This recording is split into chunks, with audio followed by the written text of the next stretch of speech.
Mga kapuso, finalist po ang Panata Ko series ng GMA News Special Assignments Team sa 11th Philippine Quill Awards. Layo ng Philippine Quill na parangalan ng iba't ibang kumpanya sa mga epektibong kampanya para sa pagbabago ng lipunan. Ipinakita sa Panata Ko ang iba't ibang paraan kung paano makatutulong ang isang tao na mapaganda ang lipunan. Napanood yan dito sa Unang Balita, 24 Oras at iba pang newscasts ng GMA at GMA News TV. Ang pagkilala ay tinanggap ni na GMA Head of Creative Imaging for News, Sheila Paras, Senior Manager for Special Assignments Team Deo Bugawisan at Segment Producer JM Nuwalia.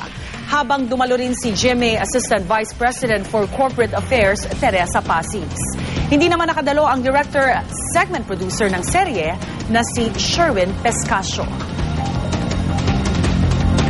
Bilang isang news organization, panata natin patuloy tayong magbibigay ng mga programa na tunay na serbisyong totoo.